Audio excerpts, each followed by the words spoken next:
കർത്താവായ യേശു ക്രിസ്തുവിൻ്റെ നിസ്തുലമായ നാമത്തിൽ നിങ്ങൾക്ക് ഓരോരുത്തർക്കും എൻ്റെ എളിയ സ്നേഹവന്ദനം. കഴിഞ്ഞ മെസ്സേജിൽ നാം വളരെ അനുഗ്രഹിക്കപ്പെട്ടതായ ഒരു സന്ദേശം ശ്രവിച്ചു. എന്നാൽ അത് പറഞ്ഞ് പൂർത്തിയാക്കാൻ കഴിഞ്ഞില്ല. നമുക്ക് അതേ തിരുവചനം തന്നെ യോഹന്നാൻ്റെ സുവിശേഷം 15-ാം അധ്യായം 11-ാമത്തെ വാക്യം തന്നെ നമുക്ക് വായിക്കാം. നിങ്ങൾ ശ്രദ്ധയോടെ കേൾക്കൂ. കർത്താവായ യേശു ക്രിസ്തു തൻ്റെ പ്രിയപ്പെട്ട ശിഷ്യന്മാർ 12 പേര്, നമുക്കറിയാം യേശുക്രിസ്തുവിനെ യൂദ ഇസ്കറിയാത്ത ഒറ്റിക്കൊടുക്കുമെന്ന് കർത്താവിന് അറിയാമായിരുന്നു. എങ്കിലും കർത്താവ് അവനെ ഒഴിവാക്കിയില്ല. കർത്താവിൻ്റെ സ്നേഹം എത്ര വലുതല്ലേ. നാം ആണെങ്കിൽ നമുക്കെതിരായി പ്രവർത്തിക്കുന്ന, അല്ലെങ്കിൽ നമുക്ക് നഷ്ടം വരുത്തുന്ന, നമ്മുടെ പേരിന് അപകീർത്തി വരുത്തുന്ന, നമുക്ക് അനുകൂലമല്ലാത്തവരോട് നമ്മുടെ മാനുഷികമായ ചിന്താഗതിയിൽ അവരോട് അകൽച്ച കാണിക്കും, ഇല്ലേ? പക്ഷെ കർത്താവിൻ്റെ സ്വഭാവം എന്താണ്? കർത്താവിന് അറിയാമായിരുന്നു ഈ യൂദ യേശുവിനെ 30 വെള്ളിക്കാശിന് ഒറ്റ കൊടുക്കുമെന്ന് വ്യക്തമായിരുന്നു. പക്ഷേ എന്നിട്ടും കർത്താവ് യൂദയെ സ്നേഹിച്ചു, യൂദയെ ഒഴിവാക്കിയില്ല.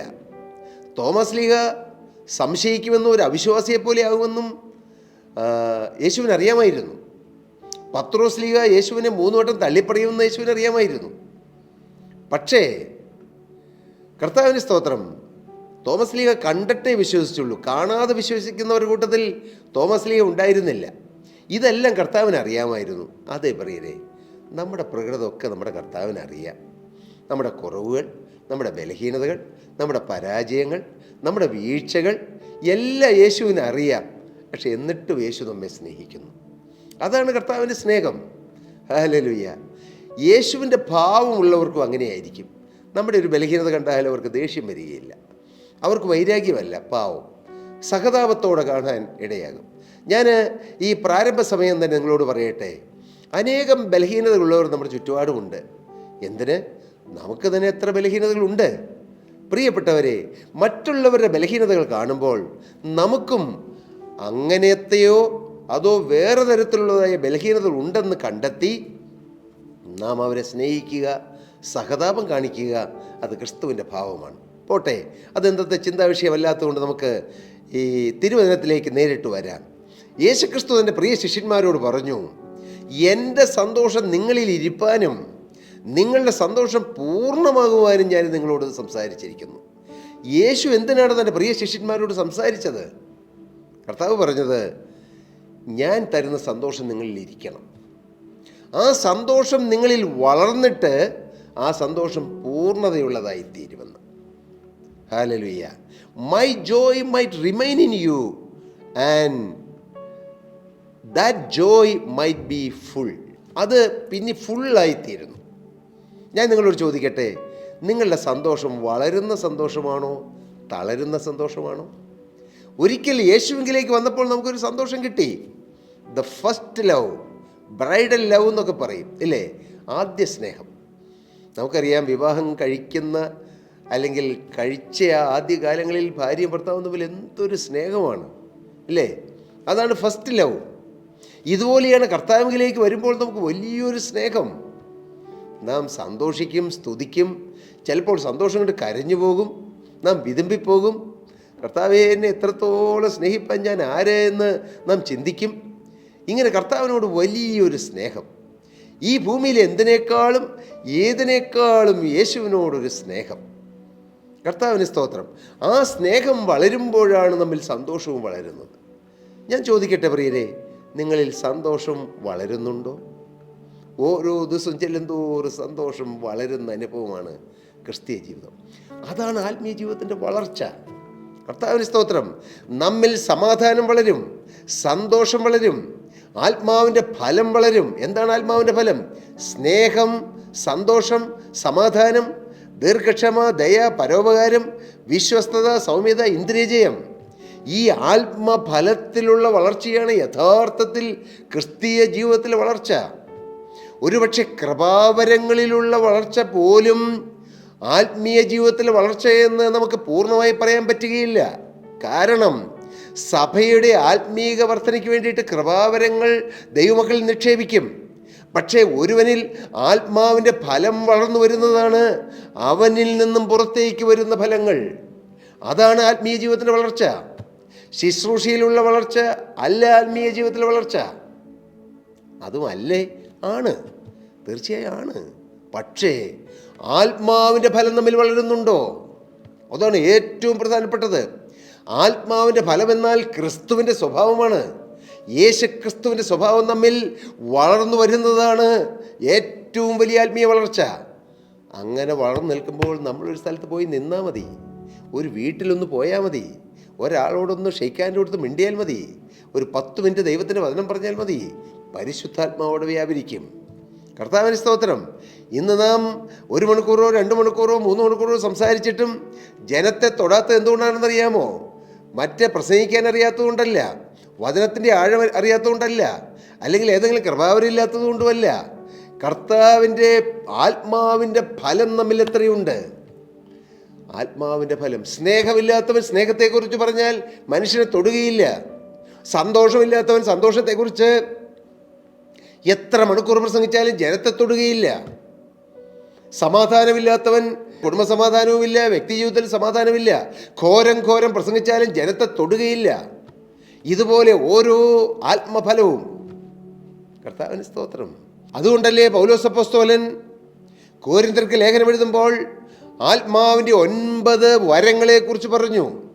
അതിനുശേഷം പൗലോസ് പറഞ്ഞു, ഞാനിനി അതിമഹത്തായ ഒരു വരത്തെക്കുറിച്ച് പറയാം. അതൊരു ഫലവുമാണ്. എന്ത്? സ്നേഹം.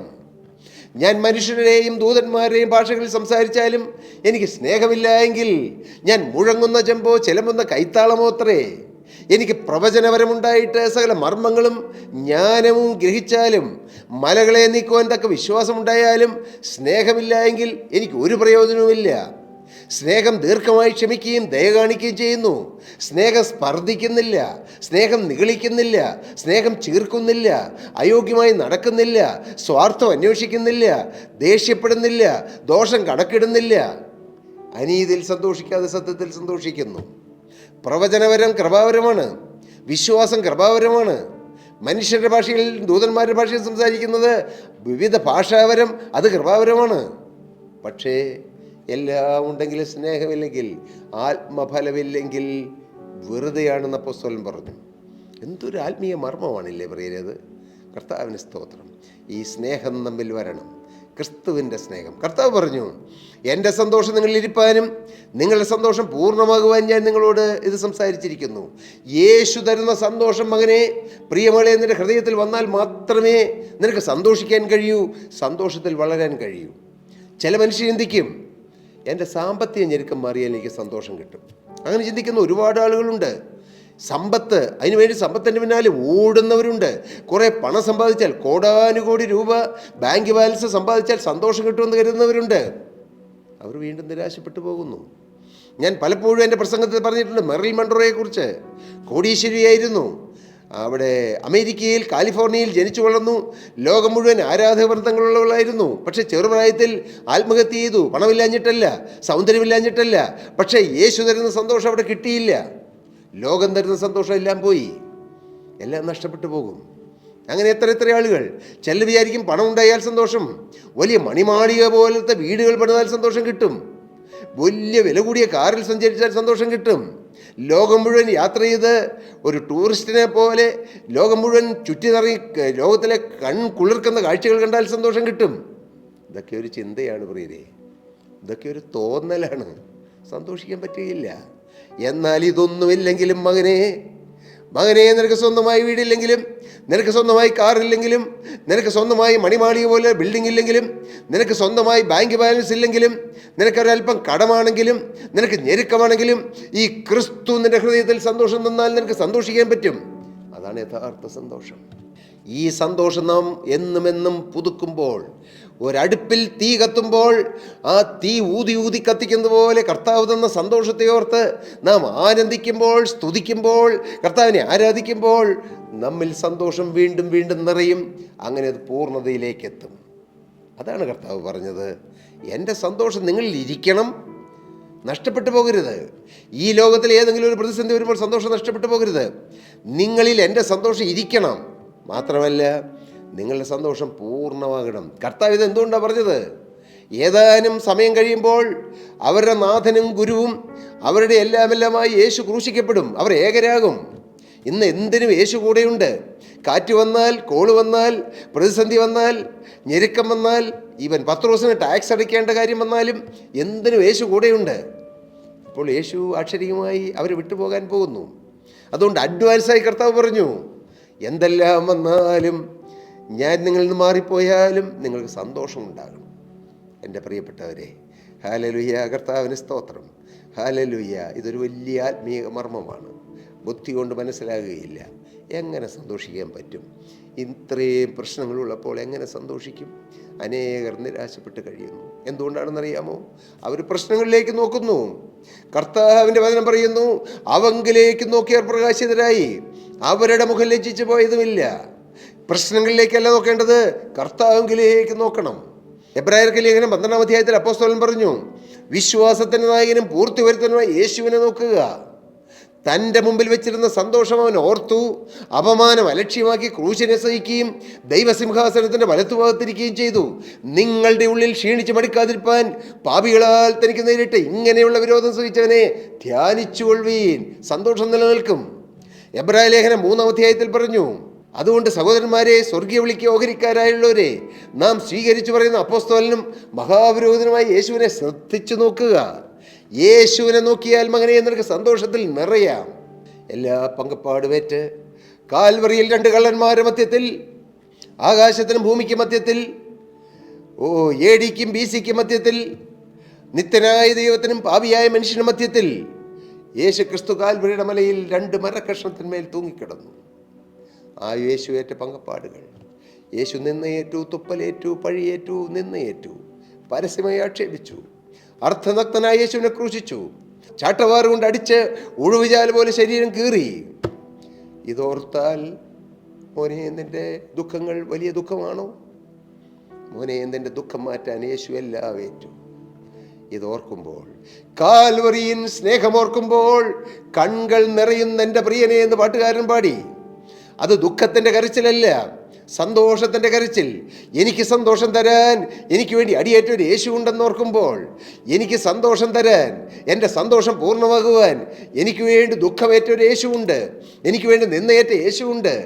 യേശുവേ, അങ്ങ് അടിയേറ്റതും നിന്നയേറ്റതും വേദനപ്പെട്ടതും എന്തിനാണ്? കർത്താവ് പറയും, നിങ്ങളങ്ങനെ ചോദിച്ചാൽ യേശു നിങ്ങളോട് പറയും, മോനെ, നിനക്ക് സന്തോഷം തരാനാണ്. കർത്താവിന് സ്തോത്രം. മകളെ, നിനക്ക് സന്തോഷം തരാനാണ്. ഇനിയും നിരാശപ്പെട്ടിരിക്കേണ്ട, ഇനിയും ഭാരപ്പെട്ടിരിക്കേണ്ട, ഇനിയും പ്രശ്നങ്ങളെ നോക്കി നിങ്ങൾ വലയണ്ട. ക്രൂശിലേക്ക് നോക്കി, യേശുവിലേക്ക് നോക്കി സന്തോഷം പ്രാപിപ്പീൻ. യേശുവിൻ്റെ സന്തോഷം നിങ്ങൾ വരണം. ആ സന്തോഷം വളർന്ന് പൂർത്തിയിലേക്ക് വരണം. അതാണ് കർത്താവ് ആഗ്രഹിച്ചതും പറഞ്ഞതും കർത്താവ് അവരോട് ഉപദേശിച്ചതും. ഇന്ന് ഈ തിരുവചനം കേൾക്കുന്ന എൻ്റെ മാന്യ സഹോദരി സഹോദരങ്ങളോട് ഞാൻ പറയട്ടെ, നിങ്ങൾക്കൊരുപക്ഷെ സാഹചര്യങ്ങളിലേക്ക് നോക്കിയാൽ സന്തോഷിക്കാൻ കഴിയുകയില്ല. കാരണം എല്ലാവർക്കും അനുകൂലമായ സാഹചര്യമല്ല, എനിക്കറിയാം. പക്ഷേ സാഹചര്യങ്ങളിലേക്ക് നോക്കി നിങ്ങൾ നിരാശപ്പെടരുത്. സാഹചര്യം മാറിയാൽ നിങ്ങൾക്ക് സന്തോഷം കിട്ടുകയില്ല. കാരണം യേശുവിലേക്ക് നോക്കിയാലേ സന്തോഷം കിട്ടൂ. അതുകൊണ്ട് മുഴുവനായി യേശുവിലേക്ക് നോക്കുക, യേശുവിൽ മാത്രം ആശ്രയിക്കുക, യേശുവിൽ മാത്രം ചാരുക. യേശു തരുന്ന സന്തോഷത്തിൽ പ്രത്യാശ വയ്ക്കുക, യേശു തരുന്ന സന്തോഷത്തിൽ പ്രതീക്ഷ വയ്ക്കുക. ആ മഹാഭാഗ്യം നിങ്ങൾക്ക് നൽകട്ടെ എന്നാണ് എൻ്റെ പ്രാർത്ഥന. ഞാൻ തികഞ്ഞിട്ടൊന്നുമല്ല, പക്ഷേ കൃപയാൽ ഒരു വലിയ സന്തോഷം കർത്താവ് എനിക്ക് തന്നിട്ടുണ്ട്. ഇതൊരു സത്യമാണ്. എനിക്ക് പ്രശ്നങ്ങളില്ലാഞ്ഞിട്ടല്ല പറയണേ, ഒറ്റപ്പെടുത്തലില്ലാഞ്ഞിട്ടല്ല, കുറ്റപ്പെടുത്തലില്ലാഞ്ഞിട്ടല്ല, പ്രശ്നങ്ങൾ ഒന്നുമില്ലാത്ത ഒരു മനുഷ്യനല്ല ഞാൻ. എന്നാൽ എല്ലാത്തിൻ്റെ മധ്യത്തിലൂടെ പോകുമ്പോൾ എനിക്ക് ഏക സന്തോഷം, എനിക്ക് യേശു ഉണ്ടല്ലോ, എനിക്ക് യേശു ഉണ്ടല്ലോ, യേശു എന്നെ അറിയുന്നല്ലോ, യേശു എന്നെ സ്നേഹിക്കുന്നല്ലോ, യേശു എന്നെ കരുതുന്നല്ലോ. ഏത് പ്രതിസന്ധി വന്നാലും എനിക്ക് യേശു ഉണ്ടല്ലോ എന്നുള്ള ആ ഒരു ചിന്ത എന്നെ ഒത്തിരി സന്തോഷിപ്പിക്കുന്നു. ആ സന്തോഷം നിങ്ങളുടെ മേലും കർത്താവ് പകരട്ടെ എന്നാണ് എൻ്റെ പ്രാർത്ഥന. എൻ്റെ കർത്താവിൻ്റെ സന്തോഷം, യേശു തരുന്ന സന്തോഷം, യേശു തരുന്ന സന്തോഷം, വളർന്നു വരുന്ന സന്തോഷം, പൂർണ്ണമാക്കുന്ന സന്തോഷം നിങ്ങളുടെ മേൽ പകരട്ടെ, പകരപ്പെടട്ടെ എന്ന് ഞാൻ ആശംസിക്കുകയും പ്രാർത്ഥിക്കുകയും ചെയ്തുകൊണ്ട് ഞാൻ എൻ്റെ വാക്കുകളെ നിർത്തുന്നു. ദൈവനാമം മഹത്വപ്പെടട്ടെ. പ്രിയ സഹോദരി സഹോദരങ്ങളെ, നിങ്ങൾക്ക് പ്രാർത്ഥനാ വിഷയങ്ങളുണ്ടെങ്കിൽ തീർച്ചയായും ഞങ്ങളെ കോൺടാക്റ്റ് ചെയ്യാൻ ഞങ്ങൾ നിങ്ങൾക്ക് വേണ്ടി പ്രാർത്ഥിക്കാം. പക്ഷേ പീസ് മൗണ്ട് ഇൻ്റർനാഷണൽ മിനിസ്ട്രിയിലുള്ള ദൈവമക്കളായ ഞങ്ങൾ പലപ്പോഴും പറയുന്നത്, നിങ്ങൾ ഓരോരുത്തരും യേശുവിനോട് പ്രാർത്ഥിക്കണം. അതിനുള്ളതായ ആ ഒരു ബന്ധം സ്ഥാപിക്കണം. എന്താണ് ആ ബന്ധം? രക്ഷയുടെ അനുഭവം, അതാണ് ബന്ധം. നിങ്ങൾ രക്ഷിക്കപ്പെട്ട് കഴിയുമ്പോൾ നിങ്ങൾക്ക് യേശുവുമായി ഒരു പേഴ്സണൽ ബന്ധം വരും. ആ ബന്ധത്തിൽ നിന്നുകൊണ്ട് നിങ്ങൾ യേശുവിനോട് പ്രാർത്ഥിച്ചാൽ നിങ്ങളുടെ പ്രാർത്ഥനയ്ക്ക് കർത്താവ് മറുപടി തരും. ആ ഒരു വലിയ ആത്മീയ നിലവാരത്തിലേക്ക് നിങ്ങൾ വരണമെന്ന് ഞങ്ങൾ ആഗ്രഹിക്കുന്നു. പക്ഷേ എങ്കിലും നിങ്ങൾക്ക് ഏതെങ്കിലും പ്രാർത്ഥനാ വിഷയങ്ങളുണ്ടെങ്കിൽ ഞങ്ങൾ വിളിച്ചാൽ തീർച്ചയായും ഞങ്ങൾ നിങ്ങൾക്ക് വേണ്ടി പ്രാർത്ഥിക്കാം. കർത്താവ് നിങ്ങളെ നിറവടിയായി അനുഗ്രഹിക്കട്ടെ, തൻ്റെ സന്തോഷം കൊണ്ട് നിറയ്ക്കട്ടെ. ദൈവനാമം മഹത്വപ്പെടട്ടെ.